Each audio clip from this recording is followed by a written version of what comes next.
There is a quiet moment that comes when you realize the road ahead is shorter than the road behind you. It doesn't arrive with fear. It arrives with clarity.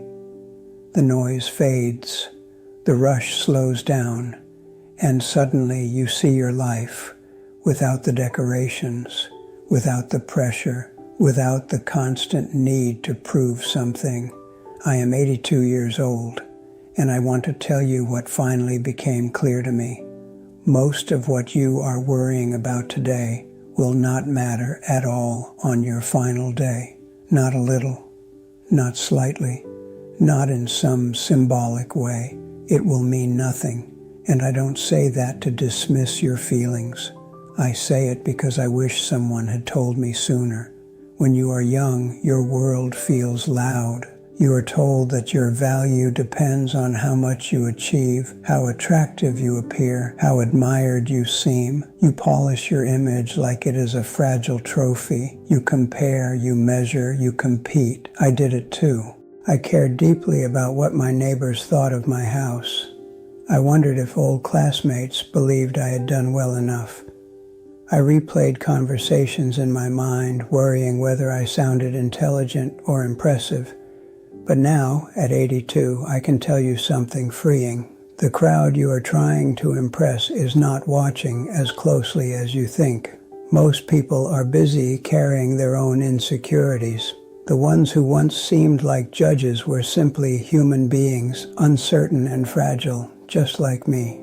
On your last day, you will not wish you had been more admired. You will not think about how many people approved of you. You will think about the few who truly knew your heart and loved you anyway. Stop performing for an audience that isn't really there. Another thing I stopped caring about is perfection. For decades, I treated my life like a project that needed to be completed before I could enjoy it. I believed happiness would come after the house was flawless, after my body was in better shape, after my savings account reached a certain number. I kept postponing joy. But life is not a museum exhibit. It is not meant to be polished and displayed. It is meant to be lived in. The roof will leak at some point. The kitchen will show wear. The mirror will reveal lines you didn't expect. And none of that makes your life less beautiful. In fact, the imperfections are what make it feel real. The chipped mug in my cupboard reminds me of mornings with my wife, Clara. The scratches on the wooden table came from Sunday dinners with our son, Daniel, and his little girl, Sophie. Perfection would have erased those memories. Before you leave this world, you stop caring about flawless surfaces. You start caring about warmth, and then there is career. I spent 40 years climbing ladders that always seemed to extend higher. I wanted titles, I wanted recognition, I wanted my name on the office door. I believed those words defined me. I worried about promotions, I worried about who sat at the head of the table. I worried about whether my achievements were impressive enough. But here is the truth I learned slowly. When your life is nearly complete, your job becomes a small paragraph in a very large story. No one stands at your bedside reading your resume. No one measures your worth by the size of your office. What matters is how you treated people along the way. Did you listen when someone was struggling? Did you speak with kindness? Did you leave others feeling respected? Your integrity lasts longer than your title. If I could speak to my younger self, I would tell him this: do your work well, but do not trade your character for applause. Now let me pause here because this next part is important.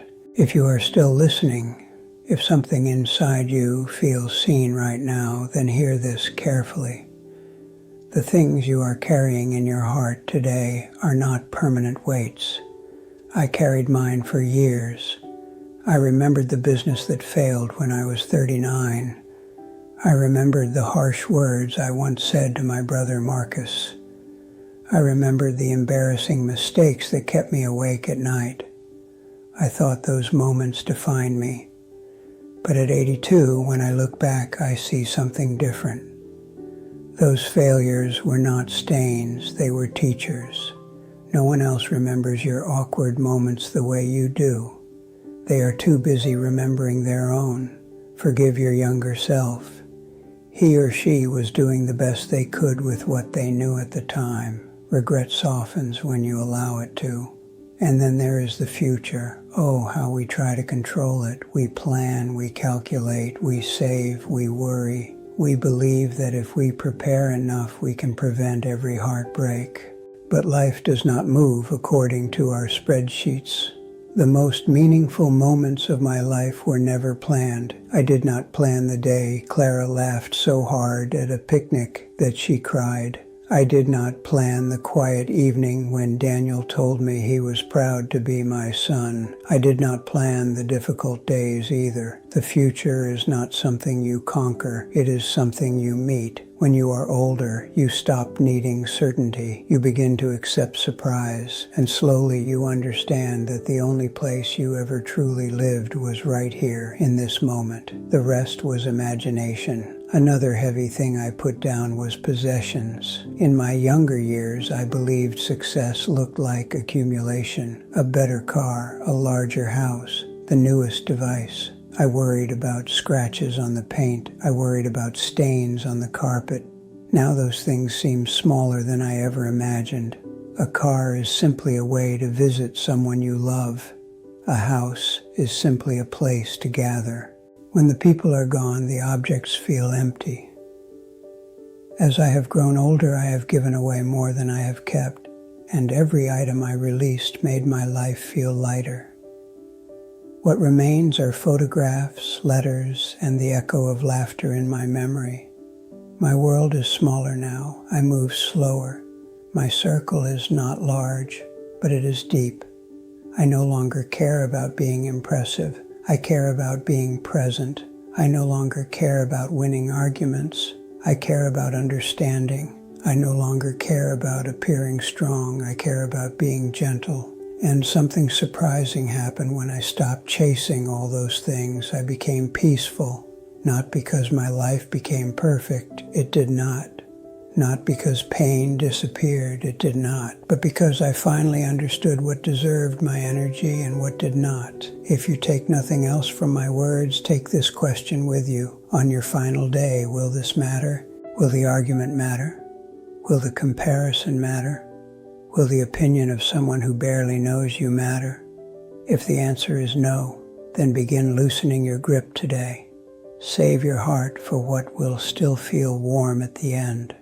Save it for love, for quiet conversations, for forgiveness, for small joys that do not require applause. You do not have to wait until you are 82 to feel lighter. You can begin now. And if these words have eased something inside you, then carry that lightness forward. Share it. Pass it to someone who is still running too fast. Life is not a race to be admired. It is a chance to be deeply, gently alive. And that is more than enough.